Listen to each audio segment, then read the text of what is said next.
दोस्तों हमारे YouTube channel पर आप सबका बहुत बहुत स्वागत है। आज मैं आप लोग को सुनाने वाली हूँ सोमवार व्रत की कथा।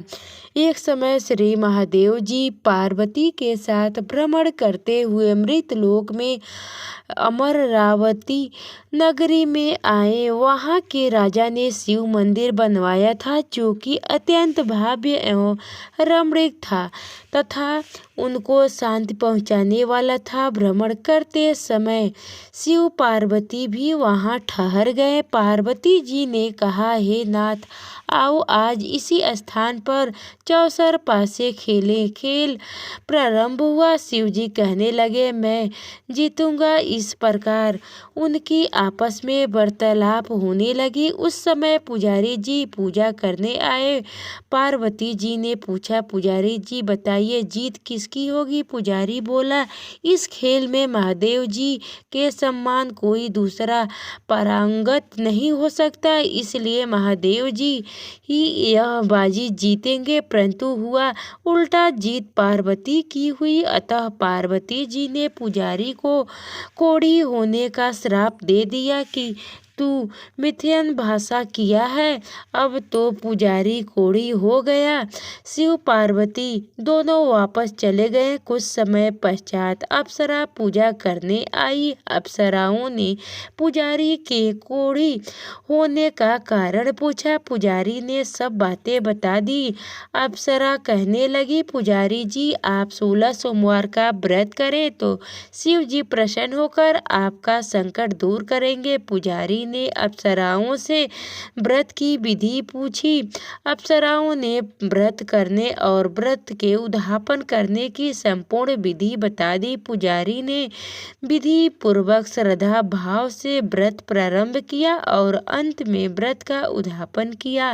व्रत के प्रभाव से पुजारी रोग मुक्त हो गया। कुछ दिनों बाद शंकर पार्वती जी वहां पर घूमने आए। उस मंदिर में आए तो पुजारी को रोग मुक्त देखकर पार्वती जी ने पूछा, मेरे दिए हुए श्राप से मुक्त पाने का तुमने कौन सा उपाय किया? पुजारी जी ने कहा, हे माता, अप्सराओं द्वारा बताए गए 16 सोमवार के व्रत करने से मेरा यह कष्ट दूर हो गया है। पार्वती जी ने भी 16 सोमवार का व्रत किया, जिससे उनके रूठे हुए कार्तिक जी भी अपनी माता से प्रसन्न होकर आज्ञाकारी हुए।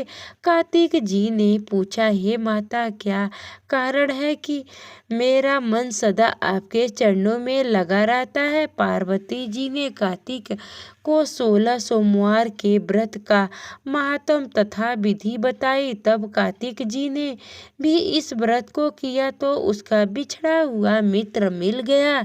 अब मित्र ने भी इस व्रत को अपने विवाह होने की इच्छा से की। फलतः वह विदेश गया। वहाँ के राजा की कन्या का स्वयंवर था।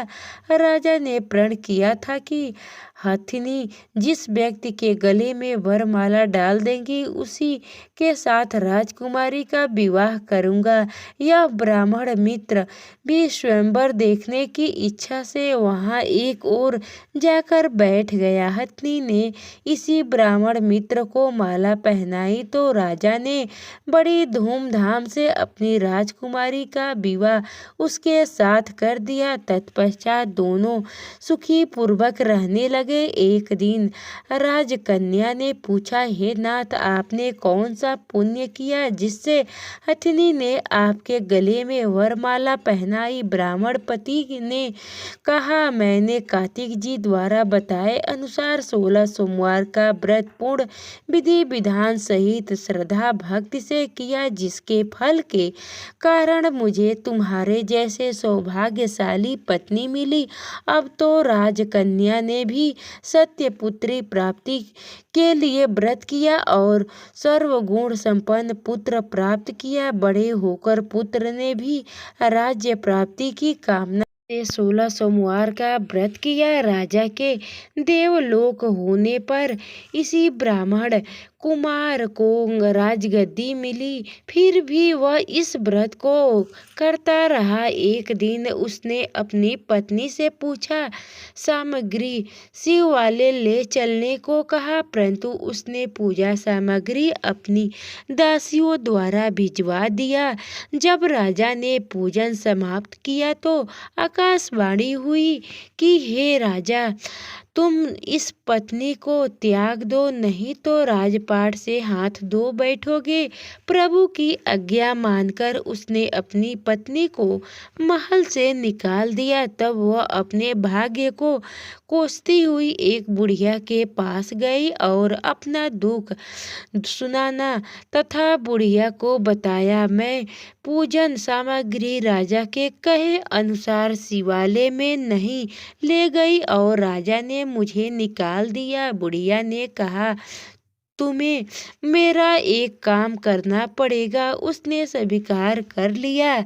तब बुढ़िया ने सूत की गठरी उसके सिर पर रखी और बाजार भेज दिया। रास्ते में आंधी आई तो सिर पर रखी गठरी उड़ गई। बुढ़िया ने डांटकर उसे भगा दिया। अब रानी बुढ़िया के यहाँ से चलते चलते एक आश्रम में पहुंची। गोसाई जी ने उसे देखते ही समझ गया कि यह ऊंच घराने की अबला विपत्ति की मारी है। वे उसे धैर्य बंधाते हुए बोले, बेटी तू मेरे आश्रम में रह, किसी प्रकार की चिंता मत कर। रानी आश्रम में रहने लगी, परंतु जिस वस्तु को वह हाथ लगाती वह वस्तु खराब हो जाती। यह देखकर गोसाई जी ने पूछा, बेटी किस देव के अपराध से होता है? रानी ने बताया कि मैंने अपने पति की आज्ञा का उल्लंघन किया और शिवालय में पूजा के लिए नहीं गई, इससे मुझे घोर कष्ट उठाना पड़ रहा है। गोसाई जी ने शिव जी से उनके कुशल क्षेम के लिए प्रार्थना की और कहा, बेटी तुम 16 सोमवार का व्रत की विधि के अनुसार करो। तब रानी ने विधि पूर्वक व्रत पूर्ण किया। व्रत के प्रभाव से राजा को रानी की याद आ गई और दूतों को उनकी खोज में भेज दिए। आश्रम में रानी को देखा, दूतों ने राजा को बताया। तब राजा ने वहां जाकर, मेरी पत्नी है, मैं इसका पति हूँ, इसका प्रति त्याग कर दिया था, कृपा इसे मेरे साथ जाने की आज्ञा दे।